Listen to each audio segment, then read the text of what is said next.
Alright, what is going on, guys? Today I'm going to be making another video where I just kind of show off my monthly pickups. So, I did make a video where I unboxed a bunch of stuff from Japan. I'm not going to be including any of that stuff in this video just because I've already kind of covered it. So if you want to check that out, it'll be up here in the top right corner. There'll be a little card linking to that. Got some really cool stuff in there. But up until like last week, I didn't really have a whole lot for this month, but I ended up going garage sailing, stopping at a couple stores, things like that, and picking up just a bunch of stuff. So, let's get started. First off, I picked up the Nintendo World Championship NES edition, which I've been wanting since they originally released it. I really enjoyed NES Remix on the Wii U, and this is kind of that same concept, but on the Switch now. Plus, it's in like this big box. It comes with a replica of the, not really a replica, but it comes with a like fake NES cartridge that's supposed to kind of look like the World Championship cart, although obviously not quite. Pretty cool. So, I got this. Next up, I got a couple PSP games from a garage sale. Nothing too crazy, but it's Ridge Racer right here, and Need for Speed Most Wanted. Not the best of each game series. This is kind of like a watered-down version of the console Most Wanted, and Ridge Racer, this isn't the best one in the series from what I've heard, but I played it a little bit. I found both somewhat enjoyable for a PSP game, and I ended up paying less than what the stickers say, so I paid probably $10 and $5 for them. Speaking of not paying a lot of money, I went to another garage sale, and they had a bunch of Xbox One and Xbox Series games. I don't know if they bought them in bulk to try to resell. I don't know what the reasoning was, but they were very cheap.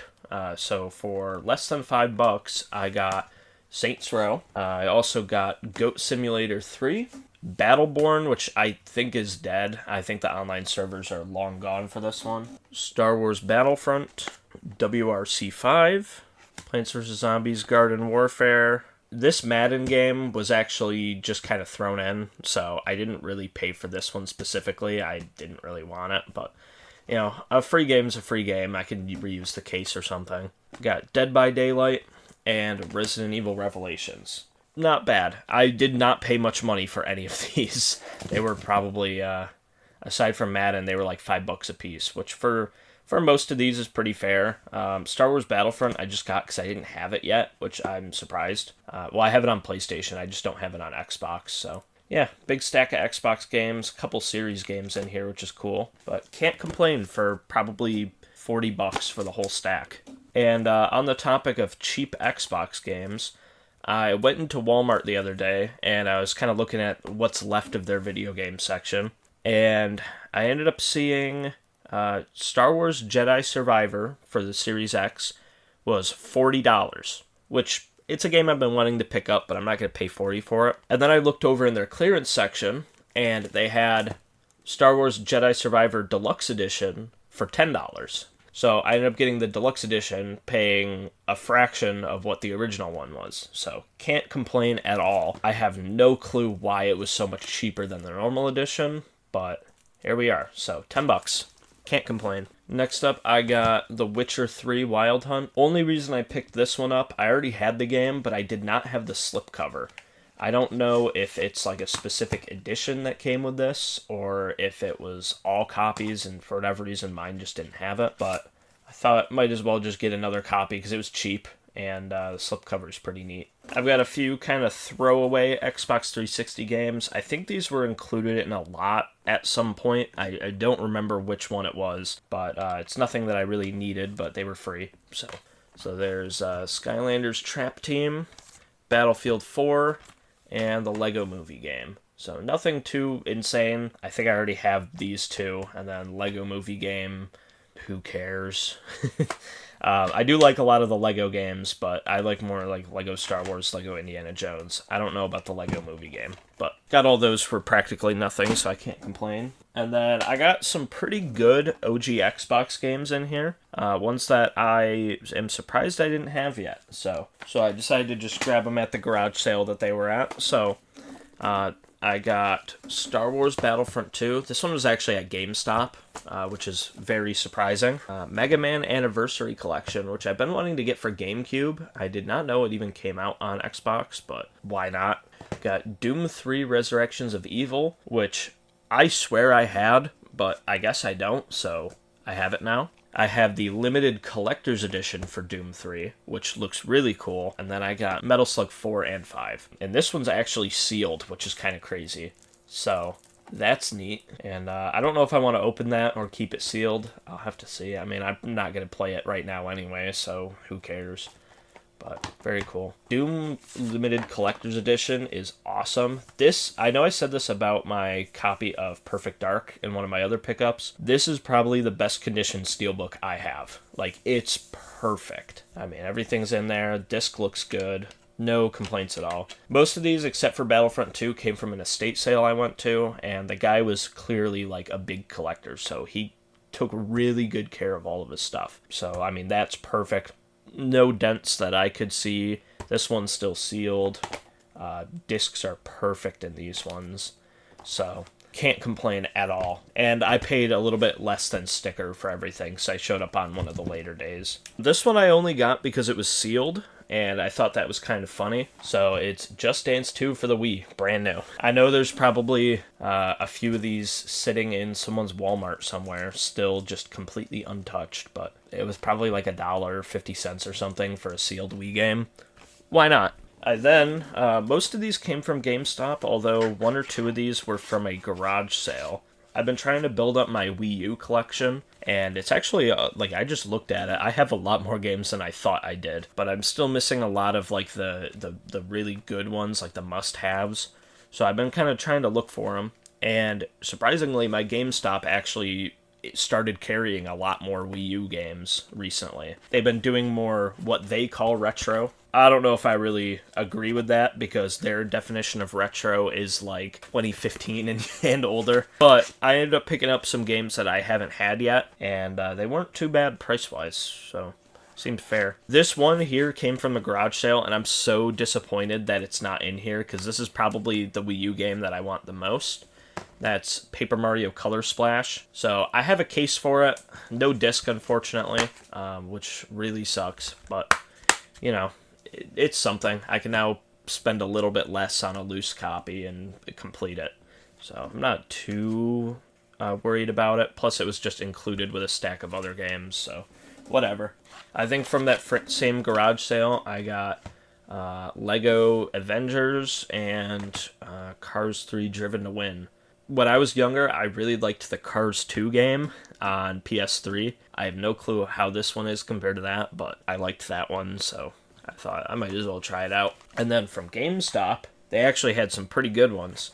So I got Wonderful 101, which I've heard really good things about. I got Tokyo Mirage Sessions Sharp FE, I think is how you say it. I think this is like it's like Fire Emblem and maybe Shin Megami Tensei. I can't remember.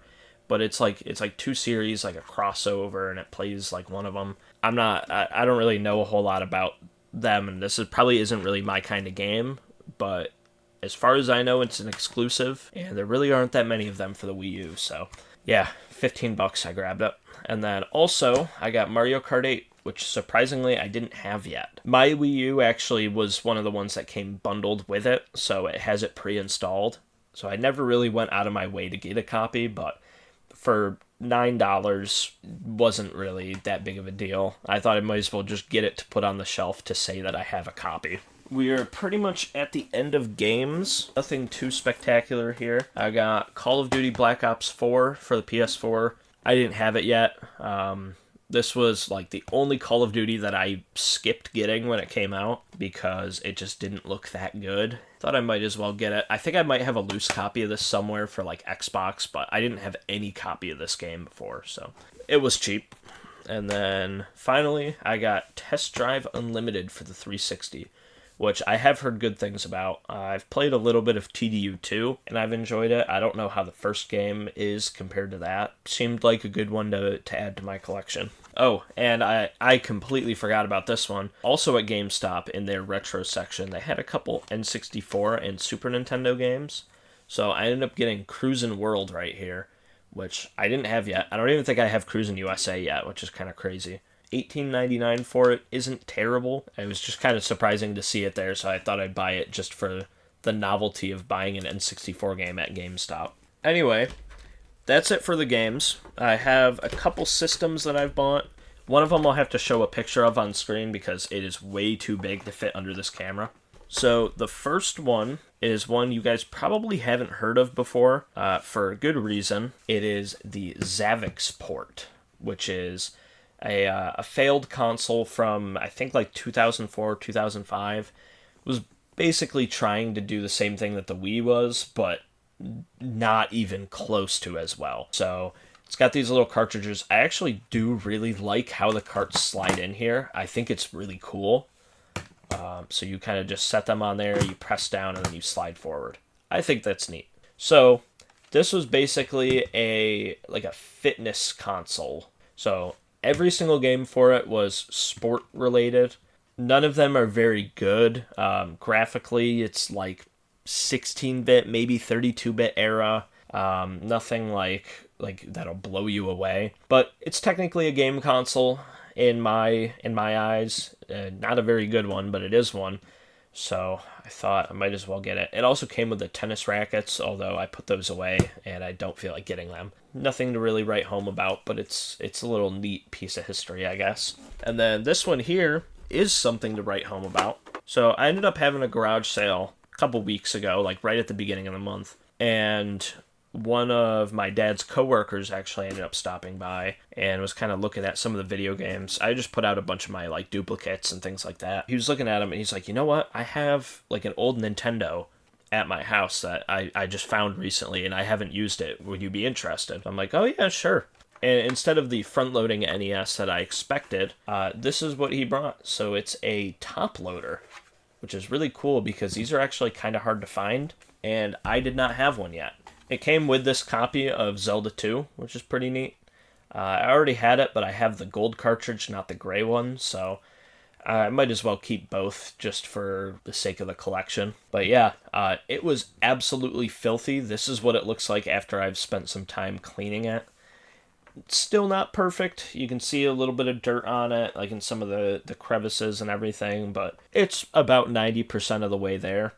Everything works. I've tested it. Unfortunately, this is not one of like the 5 consoles that were factory AV modded.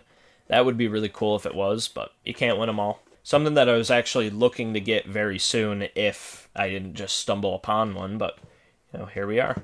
And the final thing I'm going to have to put a picture of up on screen because it is way too big to fit underneath this camera, but it is called the Sharp X1 Twin. And it's basically a PC Engine, which is the Japanese TurboGrafx 16. It's basically one of those built into an old Sharp computer. So very cool. Something that I've been wanting for quite a long time. And I just saw one come up for sale in Japan for what I thought was a relatively reasonable price. Probably a little more than most people would spend, but for how much I want one of those things and it being in working order and everything, more than worth it. But yeah, that will definitely be getting a full video in the future. Oh, and there is one more thing that I completely forgot about, but I do want to show it to you guys. This right here is a translucent green OGX box. It's not the Halo edition. Would be really cool if it was, but it's just the normal green one that doesn't say Halo right there. But there is something really special about this unit that's different from a lot of other ones. So, if I just take this off real quick, here's the box for it. This is a special edition translucent green Xbox from Taiwan and Hong Kong. So it came bundled with Project Cars and Crimson Skies, which is pretty neat. Unfortunately, neither of the games were in here, but I could always try to find a copy that'll go along with it. But yeah, I bought this because I thought the box looked really cool, and I didn't have a transparent Xbox yet. I ended up getting it for a relatively good price. It's kind of comparable to what your usual transparent green Xbox would sell for. And I definitely just thought it was a cool thing to have because, I mean, the box looks, slightly bootleg looking with like all the Chinese text or whatever, but it is a real variant that they did sell. And it's something that I've only really seen maybe once or twice ever. You can see on the back it just kind of goes over some info about the games and all of that. So this unit runs on 220 volts, kind of similar to like a PAL unit, but the actual region of it is NTSC-J. So it'll play Japanese games, but it's 220 volts. So a little bit weird to get working, but I have step up and step down converters and all of that, so not a real big deal. And funnily enough, being a special edition from China, it's got quite a bit of bootleg games mixed in, so all of those were included with it. It does have a mod chip in it, which is a little unfortunate. I would have liked it to be original, but I guess that's the original experience there. But yeah, came with all of these. The only one I think I'd ever play is a Togi, because I've been looking for this game and have not been able to find it. But there's just a bunch of random stuff in here. Oh, and it also came with a manual, which is cool. So you can see this. I think this is just the same as the... Oh no, it is actually in different languages. That's cool. I think, what is it? Chinese, Korean, and English. Interesting. Yeah, anyway, that's where I'm going to end this video. I don't really have anything else to show off. Definitely be on the lookout for my video on Long Island Retro. I'll be there in about 2 weeks. So that'll definitely be a cool one. I'm really looking forward to it. But yeah, if you enjoyed, make sure to like, comment, and subscribe. And I will see you guys later. Goodbye.